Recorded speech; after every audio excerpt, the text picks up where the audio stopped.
নমস্কাৰ। আজি আকৌ মই শ্ৰী ভাস্কৰ কুমাৰ শৰ্মা, অধিবক্তা গুৱাহাটী উচ্চ ন্যায়ালয়, আপোনালোকৰ সন্মুখত উপস্থিত হৈছোঁ আইনৰ এটা বিষয়বস্তু লৈ। এই বিষয়বস্তুলৈ যোৱাৰ আগতে মোৰ যিসকল নতুন দৰ্শক তেওঁলোকক মই অনুৰোধ কৰিম, মোৰ চেনেলটো যাতে ছাবস্ক্ৰাইব কৰি লয়, লাইক কৰে, শ্বেয়াৰ কৰে আৰু কমেণ্ট কৰে নতুন দৰ্শকসকলে। আৰু যিসকল ব্যক্তি বা লোকে অলৰেডি মোৰ এই চেনেলটো ছাবস্ক্ৰাইব কৰিছে তেওঁলোকক মই আন্তৰিক ধন্যবাদ জনাইছোঁ। আৰু লগতে যিসকলে লাইক শ্বেয়াৰ কমেণ্ট কৰিছে তেওঁলোককো মই আন্তৰিক ধন্যবাদ জনাইছোঁ। আৰু যিসকল ব্যক্তি বা লোকে মোৰ এই ভিডিঅ'সমূহ চায় তেওঁলোকে যাতে এই ভিডিঅ'সমূহ শেষলৈকে চায়, অন্তলৈকে চায় আৰু যাতে স্কিপ কৰি সমাপ্ত কৰি নাচায়। তেনেকৈ চালে বিষয়বস্তুটো বুজাত অলপ জটিল হ'ব পাৰে, কাৰণ আপোনালোকে সকলোৱে জানে যে আইনৰ বিষয়বস্তুবিলাক অলপ কমপ্লেক্স আৰু আওপকীয়া। সেইকাৰণে বিনম্ৰ অনুৰোধটো কৰিছোঁ আৰু আপোনালোকে বিনম্ৰ অনুৰোধটো ৰক্ষা কৰিব বুলি মই আশাবাদী। আৰু যিসকল ব্যক্তি বা লোকে মোৰ এই ভিডিঅ'সমূহ চাই আইনৰ বিষয়ে কিবা জানিবলৈ সক্ষম হৈছে অথবা লাভৱান হৈছে তেওঁলোকে নিশ্চয়কৈ মোৰ চেনেলটো ছাবস্ক্ৰাইব কৰি ল'ব বুলি মই আশাবাদী। লগতে লাইক শ্বেয়াৰ কমেণ্ট কৰিব বুলি মই আশাবাদী। আৰু এটা বিনম্ৰ অনুৰোধ আছে আপোনালোকক, যিসকল ব্যক্তিয়ে চায় তেওঁলোকে যাতে মোৰ এই ভিডিঅ'সমূহ যিমান পাৰে শ্বেয়াৰ কৰে, কাৰণ বহুত লোকে বহুত কথা কেতিয়াবা নাজানিব পাৰে। যিমানে শ্বেয়াৰ কৰিব সিমানেই এৱাৰনেছটো বাঢ়িব। সেইকাৰণে যিমান পাৰে আপোনালোকে শ্বেয়াৰ কৰিব। এতিয়া আহিছোঁ আজিৰ বিষয়বস্তুলৈ। আজিৰ বিষয়বস্তুটো হৈছে পাৰ্মানেণ্ট এলিমনি। এই পাৰ্মানেণ্ট এলিমনি যিটো শব্দ, এইটো বৰ পৰিচিত শব্দ আজিৰ দিনত, কাৰণ আজিৰ দিনত দেখা গৈছে বৰ্তমান সময়ত বিবাহ বিচ্ছেদ দিনক দিনে বৃদ্ধি পাইছে। আৰু বিবাহ বিচ্ছেদ যিমানে দিনক দিনে বৃদ্ধি পাইছে সিমানে পাৰ্মানেণ্ট এলিমনিৰ কথাটো ওলাই পৰিছে কনচেপ্টটো। গতিকে বহুতেই পাৰ্মানেণ্ট এলিমনিৰ বিষয়ে অৱগত। পাৰ্মানেণ্ট এলিমনিটো হৈছে যিসকলৰ বিবাহ বিচ্ছেদ হয়, লিগেলি বিবাহ বিচ্ছেদ হয়, তেওঁলোকৰ ৱাইফগৰাকীয়ে বিশেষকৈ এটা এলাউন্স পায় তেওঁৰ ছাপৰ্টৰ কাৰণে, কিন্তু তাৰ কাৰণে লিগেলি ছেপাৰেটেড হ'ব লাগিব। পাৰ্মানেণ্ট এলিমনিটো পাবৰ কাৰণে লিগেলি ছেপাৰেট হ'ব লাগিব। বিবাহ বিচ্ছেদটো আইনসন্মতভাৱে হ'ব লাগিব। আৰু এই পাৰ্মানেণ্ট এলিমনিটো হৈছে আইনৰ জৰিয়তে বিবাহ বিচ্ছেদ হোৱা পত্নীক দিয়া খুৰাকি, যাক আমি ক'ব পাৰোঁ। এতিয়া আহিছোঁ প্ৰশ্নটো হৈছে, কেতিয়া এগৰাকী পত্নীয়ে বা ৱাইফে পাৰ্মানেণ্ট এলিমনি দাবী কৰিব পাৰে আৰু কি আইনৰ অধীনত? আৰু পাৰ্মানেণ্ট এলিমনি কেতিয়া দাবী কৰিব পাৰে ৱাইফগৰাকীয়ে? আৰু এই পাৰ্মানেণ্ট এলিমনি যিটো এমাউণ্ট সেইটো কিদৰে নিৰ্ধাৰণ কৰা হয়, এই বিষয়ে আজি মই চমুকৈ আলোকপাত কৰিবলৈ চেষ্টা কৰিম। অলপ মন দি শুনিব।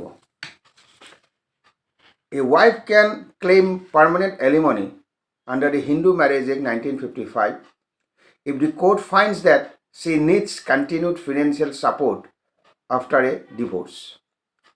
পত্নীগৰাকীয়ে অথবা ৱাইফগৰাকীয়ে পাৰ্মানেণ্ট এলিমনি ক্লেইম কৰিব পাৰে হিন্দু মেৰিজ এক্ট যিখন আছে সেই আইনৰ অধীনত, যদি কোৰ্টে এইটো বিচাৰি পায় যে ৱাইফগৰাকীক ডিভোৰ্চৰ পিছত, বিবাহ বিচ্ছেদৰ পিছত কণ্টিনিউৱাছ ফিনেন্সিয়েল ছাপৰ্ট লাগে, তেতিয়াহ'লে ৱাইফগৰাকীয়ে পাৰ্মানেণ্ট এলিমনিটো পাব পাৰে আৰু পাৰ্মানেণ্ট এলিমনি ক্লেইম কৰিব পাৰে। This can happen if there is a significant gap in the couple's financial resources or earning potential. অৰ্থাৎ পাৰ্মানেণ্ট এলিমনি কথাটো আহিব যদি এটা ছিগনিফিকেণ্ট গেপ থাকে, তাৎপৰ্যপূৰ্ণ গেপ থাকে in the couples financial resources, husband and ৱাইফৰ যিটো ফিনেন্সিয়েল ৰিচোৰ্চৰ কথা আছে আৰু আৰ্নিং পটেঞ্চিয়েলৰ কথা আছে, তাৰ মাজত যদি কিবা এটা ছিগনিফিকেণ্ট গেপ থাকে তেতিয়াহে পাৰ্মানেণ্ট এলিমনিৰ কথাটো আহি পৰে। মই আকৌ এবাৰ কৈ দিছোঁ, A wife can claim permanent alimony under the Hindu Marriage Act 1955 if the court finds that she needs continued financial support after a divorce. বিবাহ বিচ্ছেদৰ পিছত যদি কোৰ্টে ভাবে যে ৱাইফগৰাকীক কণ্টিনিউৱাছ ফিনেন্সিয়েল ছাপৰ্ট এটা লাগিব, তেতিয়াহে পাৰ্মানেণ্ট এলিমনিৰ কথাটো আহি পৰে আৰু কোৰ্টে কনচিডাৰ কৰিব। আৰু এইটো হ'ব কেতিয়া? যদি এটা ছিগনিফিকেণ্ট গেপ দেখা পোৱা যায় হাজবেণ্ড ৱাইফৰ ফিনেন্সিয়েল ৰিচোৰ্চৰ ক্ষেত্ৰত আৰু আৰ্নিং পটেঞ্চিয়েলিটিৰ ক্ষেত্ৰত যদি এটা ছিগনিফিকেণ্ট গেপ দেখা যায়, তেতিয়াহে এই পাৰ্মানেণ্ট এলিমনিৰ কথাৰ বা বিষয়বস্তুটো আহি পৰে। এতিয়া আহিছোঁ কেতিয়া ৱাইফগৰাকীয়ে পাৰ্মানেণ্ট এলিমনি দাবী কৰিব পাৰে, অৰ্থাৎ when can a wife claim permanent alimony. Permanent alimony লাগে বুলি ক'লেতো নহ'ব, কেতিয়া দাবী কৰিব পাৰিব ৱাইফগৰাকীয়ে, তাৰো কেতবোৰ কণ্ডিশ্যন আছে, কেতবোৰ পইণ্ট আছে। এক নম্বৰতে, if the husband has deserted or neglected her, যদি ৱাইফগৰাকীক হাজবেণ্ডে নেগলেক্ট কৰে, চোৱা চিতা ভালকৈ নকৰে, তেওঁক নেগলেক্ট কৰে, আৰু ডেজাৰ্টেড, তেওঁৰ পৰা যদি ৱাইফগৰাকীৰ পৰা যদি আঁতৰি থাকে, গম নোপোৱাকৈ ক'ৰবাত থাকেগৈ, ডেজাৰ্টেড হৈ থাকে, অৰ্থাৎ তেওঁৰ পৰা যদি আঁতৰি থাকে আৰু নেগলেক্ট যদি কৰে, তেনে ক্ষেত্ৰত ৱাইফে পাৰ্মানেণ্ট এলিমনি ক্লেইম কৰিব পাৰে, দাবী কৰিব পাৰে। 2 নম্বৰ পইণ্টটো হৈছে, if the husband has treated her cruelty, হাজবেণ্ডে যদি ৱাইফগৰাকীক বেয়া ব্যৱহাৰ কৰে, নিষ্ঠুৰতা দেখুৱায়, আৰু ক্ৰুৱেলিটি বুলি ক'লে সকলোৱে বুজি পায়, যদি হাজবেণ্ডে ৱাইফগৰাকীৰ প্ৰতি সদ্ভাৱ নাথাকে, নিষ্ঠুৰ হয়, সদায় নিষ্ঠুৰতা কেতবোৰ অংগী ভংগী দেখাই থাকে, এক্টিভিটিছ কৰি থাকে, য'ত নিষ্ঠুৰতাৰ কথা আহি পৰে, ৱাইফগৰাকীৰ প্ৰতি যদি নিষ্ঠুৰ হয় হাজবেণ্ড, তেতিয়া ৱাইফগৰাকীয়ে পাৰ্মানেণ্ট এলিমনিৰ কাৰণে দাবী কৰিব পাৰে। ইয়াৰ পিছৰটো হৈছে, if the husband has another wife or concubine, এইটো কিন্তু বৰ গুৰুত্বপূৰ্ণ কথা। আজিকালি বহুত চৰকাৰী চাকৰিয়াল আছে, অকল চৰকাৰী চাকৰিয়াল বুলিও নহয়, অন্য ব্যক্তি আছে যিসকলৰ ৱাইফ আছে, ৱাইফ থকাৰ পিছতো বাহিৰত এগৰাকীৰ লগত ৰিলেশ্যনশ্বিপটো মেইনটেইন কৰে। যদি তেনেকুৱা ব্যক্তিয়ে ৱাইফ থকাৰ পিছতো অন্য ৱাইফৰ লগত ৰিলেশ্যনশ্বিপ ৰাখে, আৰু কনকুবাইন অৰ্থাৎ ৰাখেল বুলি যাক আমি কওঁ আমাৰ ভাষাত, তেওঁৰ নিজৰ ৱাইফ আছে তথাপি অন্য ৱাইফৰ লগত যদি তেওঁ ৰিলেশ্যনশ্বিপ ৰাখে, অথবা হাজবেণ্ড হেজ আনাডাৰ ৱাইফ আৰু কনকুবাইন, বাহিৰত কাৰোবাৰ লগত সম্পৰ্ক বা ৰিলেশ্যনশ্বিপ ৰাখিছে, ৰাখেল হিচাপে কাৰোবাক ৰাখিছে, তেনেকুৱা ক্ষেত্ৰতো ৱাইফে কিন্তু পাৰ্মানেণ্ট এলিমনি দাবী কৰিব পাৰে। ইয়াৰ পিছৰটো হৈছে, if the husband has converted to another religion, যদি হাজবেণ্ড অন্য ধৰ্মলৈ গুচি যায়, কনভাৰ্ট হয়, তেনে ক্ষেত্ৰতো পাৰ্মানেণ্ট এলিমনি ৱাইফগৰাকীয়ে, পত্নীগৰাকীয়ে দাবী কৰিব পাৰে। ইয়াৰ পিছৰটো হৈছে, if the wife is working women but her earnings are significantly lower than her husband, যদি ৱাইফগৰাকী ৱৰ্কিং ওমেন হয় কিন্তু তেওঁৰ যিটো ইনকাম, সেই ইনকামটো বহুত বহুত ল' হাজবেণ্ডতকৈ, তেতিয়াও পাৰ্মানেণ্ট এলিমনি ৱাইফে ক্লেইম কৰিব পাৰে, পত্নীগৰাকীয়ে দাবী কৰিব পাৰে। ইয়াৰ পিছৰটো হৈছে, if the wife is not working, the court will consider her age, education and ability to earn, ৱাইফগৰাকী বা পত্নীগৰাকী যদি ৱৰ্কিং ওমেন নহয় বা অথবা তেওঁ যদি ক'তো কাম কাজ নকৰে, তেতিয়াহ'লে কোৰ্টে এটা বস্তু কনচিডাৰ কৰিব, তেওঁৰ বয়সটো কনচিডাৰ কৰিব, এডুকেশ্যনটো কনচিডাৰ কৰিব, আৰু তেওঁ আৰ্ণ কৰা কেপাচিটি আছেনে নাই এই বিষয়টো কনচিডাৰ কৰিব, তেওঁ পাৰ্মানেণ্ট এলিমনি দাবী কৰাৰ আগতে। যদি ৱাইফগৰাকীয়ে পাৰ্মানেণ্ট এলিমনি দাবী কৰে, তেনে ক্ষেত্ৰত কোৰ্টে ৱৰ্কিং যদি ওমেন নহয় ৱাইফগৰাকী, পত্নীগৰাকী, তেতিয়া the court will consider age, her age, তেওঁৰ বয়সটো কনচিডাৰ কৰিব, এডুকেশ্যনটো, শিক্ষাটো কনচিডাৰ কৰিব, আৰু এবিলিটি টু আৰ্ণ, তেওঁ আৰ্ণ কৰিবৰ কাৰণে, ইনকাম কৰিবলৈ কাৰণে তেওঁৰ সক্ষম হয়নে নহয় এই বিষয়টো কনচিডাৰ কৰিব।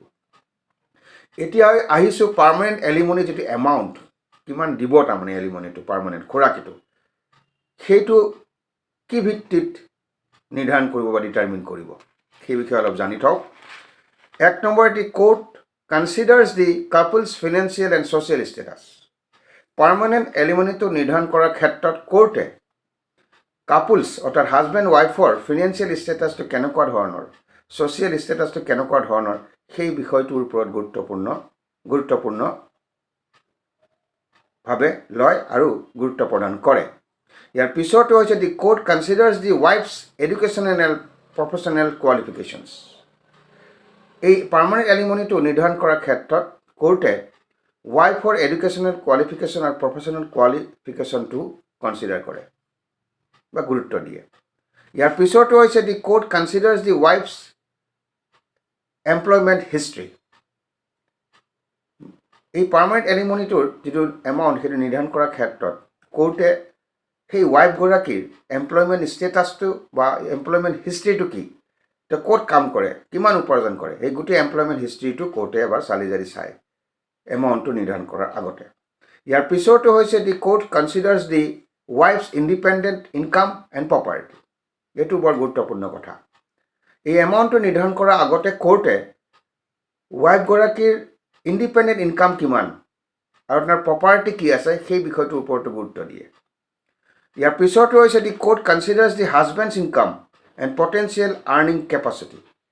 ইয়াৰ পিছৰটো হৈছে কোৰ্টে হাজবেণ্ডৰ ইনকাম কিমান আৰু তেওঁৰ পটেঞ্চিয়েল আৰ্নিং কেপাচিটি কিমান এই বিষয়টোৰ ওপৰতো গুৰুত্ব প্ৰদান কৰে পাৰ্মানেণ্ট এলিমনি যিটো এমাউণ্ট নিৰ্ধাৰণ কৰাৰ ক্ষেত্ৰত। ইয়াৰ পিছৰটো হৈছে the court considers the length of the marriage. বিবাহ হোৱা কিমান দিন হৈছে, লেংথ কিমান দিন অতিবাহিত কৰিছে বিবাহিত জীৱন, অৰ্থাৎ তেওঁলোকৰ লেংথ অফ মেৰিজ কিমান দিন হ'ল বিয়া হোৱা, সেই বিষয়টোৰ ওপৰতো কোৰ্টে গুৰুত্ব প্ৰদান কৰে পাৰ্মানেণ্ট এলিমনিৰ এমাউণ্টটো নিৰ্ধাৰণ কৰাৰ ক্ষেত্ৰত। ইয়াৰ পিছত হৈছে the court considers the age of the spouses. Husband ৱাইফৰ বয়সটোও কিন্তু কোৰ্টে গুৰুত্ব দিয়ে এই এমাউণ্টটো নিৰ্ধাৰণ কৰাৰ আগতে। ইয়াৰ পিছতো হৈছে the court considers the health of the spouses. Husband ৱাইফৰ হেল্থ কণ্ডিশ্যন কেনেকুৱা সেই বিষয়টোৰ ওপৰতো কোৰ্টে গুৰুত্ব প্ৰদান কৰে পাৰ্মানেণ্ট এলিমনিৰ যিটো এমাউণ্ট সেইটো নিৰ্ধাৰণ কৰাৰ ক্ষেত্ৰত। মনত ৰাখিব। গতিকে এই আলোচনাৰ পৰা কেতবোৰ কথা স্পষ্ট হ'ল যে লিগেলি বিয়াখন যদি ভাঙি যায় বা বিচ্ছেদ হয়, ছেপাৰেশ্যনটো হয় লিগেলি, তেতিয়াহ'লে ৱাইফগৰাকীয়ে বা অথবা পত্নীগৰাকীয়ে পাৰ্মানেণ্ট এলিমনি দাবী কৰিব পাৰে। কি আইনৰ অধীনত দাবী কৰিব পাৰে সেইখিনি মই উল্লেখ কৰিলোঁ। লগতে ৱাইফগৰাকীয়ে কেতিয়া দাবী কৰিব পাৰিব পাৰ্মানেণ্ট এলিমনি এই বিষয়ে মই চমুকৈ আলোকপাত কৰিলোঁ। আৰু সেই পাৰ্মানেণ্ট এলিমনিৰ যিটো এমাউণ্ট কিমান দিব লাগিব, পাৰ্মানেণ্ট এলিমনিটো কিমান এমাউণ্ট হ'ব, সেইটো নিৰ্ধাৰণ কৰাৰ আগতে কোৰ্টে কি বিষয়বস্তুৰ ওপৰত গুৰুত্ব প্ৰদান কৰে সেইখিনিও মই আলোকপাত কৰিলোঁ। গতিকে এই আলোচনাৰ পৰা আজি অলপ হ'লেও আপোনালোকৰ কিছু লাভ হৈছে বুলি মই আশা কৰিছোঁ। আৰু যদি কোনোবা ব্যক্তিয়ে অথবা মেলেই হওক বা ফিমেলেই হওক তেওঁলোকৰ ডিভৰ্চ প্ৰচিডিং যদি চলি আছে, তেওঁলোকে যদি এই বিষয়টো আজি তেওঁলোকে মোৰ এই চেনেলত চাইছে, তেওঁলোকে আজি অলপ হ'লেও কিছু লাভৱান হৈছে বুলি মই আশা কৰিছোঁ। এই আলোচনা আজি মই ইমানতে সামৰণি মাৰিছোঁ। মই শ্ৰী ভাস্কৰ কুমাৰ শৰ্মা, অধিবক্তা, গুৱাহাটী উচ্চ ন্যায়ালয়, আজিলৈ বিদায় মাগিছোঁ। অহা খণ্ডটিত আকৌ এটা বিষয়বস্তুত আপোনালোকৰ সন্মুখত উপস্থিত হ'ম। নমস্কাৰ।